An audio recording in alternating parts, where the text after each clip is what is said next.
Assalamualaikum warahmatullahi wabarakatuh. Jadi hari ini kami akan membicarakan tentang sistem pemerintahan Filipina.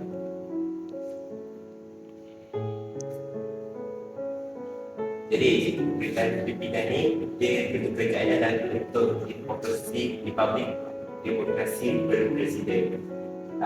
Dia ni sistem pemerintahan Amerika Syarikat selepas jajahan Amerika Syarikat.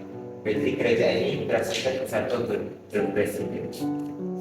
Ada 3 badan utama, iaitu badan pelaksana, eksekutif, badan perundangan, legislatif dan badan kehakiman, judisial.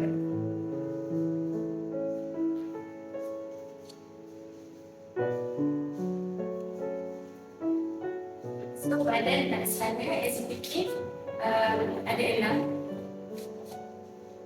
6. So badan pelaksanaan ada 6. First is Presiden adalah ketua negara dan ketua kerajaan, dan dia dipilih melalui pilihan raya umum setiap 6 tahun. And then naib Presiden juga dipilih oleh rakyat sendiri yang melalui pilihan raya berasingan. And then Presiden dia melantik dan mengetuai kabinet sendiri.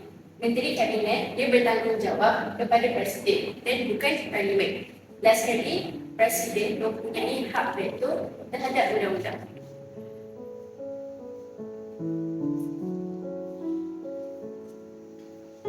Jadi kedua, badan pertimbangan atau legislatif. Jadi badan pertimbangan ini merupakan badan di bawah Parlimen atau Kongres di Filipina. Dia mempunyai kuasa untuk menentukan undangan dan persidangan perang. Jadi dalam Dewan dan Majlis Kongres Filipina ini terbahagi kedua, iaitu Senat untuk Majlis Tertinggi dan juga Dewan Perwakilan untuk Majlis Terendah. Jadi Senat digelar sebagai sesiapa yang ada dalam Senat digelar sebagai senator dan mendapat 24 senator di dalam Dewan. Setiap dari mereka akan berkhidmat selama 6 tahun. Manakala Dewan Perwakilan akan ada 250 anggota Kongres dan mereka akan berkhidmat 3 kali berturut-turut. Mereka ini dilantik oleh rakyat dan berkhidmat selama 4 tahun atau 1 perkara.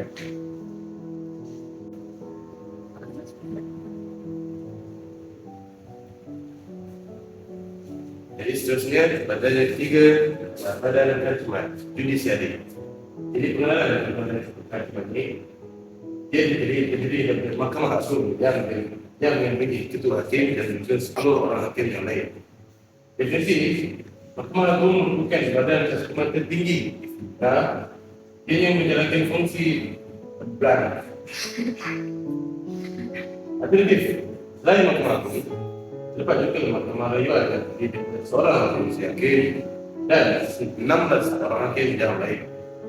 Sebab ini pernah dibagikan kepada 16 daerah kehakiman dan dibagikan lagi ke 132 cabang. Setiap mahkamah mempunyai seorang atau lebih hakim.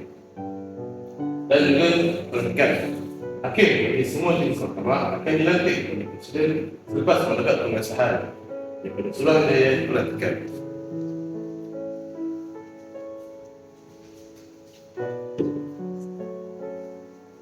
Seterusnya ialah Suruhanjaya Pelantikan. Suruhanjaya Pelantikan adalah badan khas yang bertanggungjawab menilai dan meneruskan pelantikan dan kerja kerajaan yang dianggapkan 12 orang ahli dari Dewan Senat dan 12 orang dari Dewan Perwakilan. Mereka menjalankan layanan calon dan jawatan seperti Menteri Kabinet, Pegawai Tinggi Kerajaan, Dutan dan Wakil Diplomati, Panglima Tentera dan Perkhidmatan. Suruhanjaya Pelantikan menggalakkan penyalahgunaan kuasa dan memastikan calon yang dipilih berkualitas.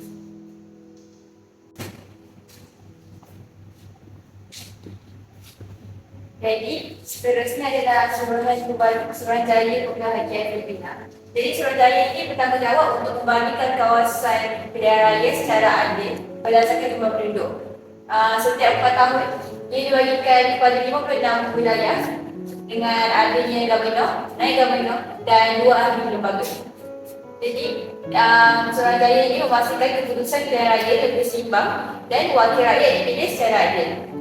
Ia juga elak manipulasi politik dan membantu memastikan semua kawasan mempunyai representasi yang seimbang dengan parlimen.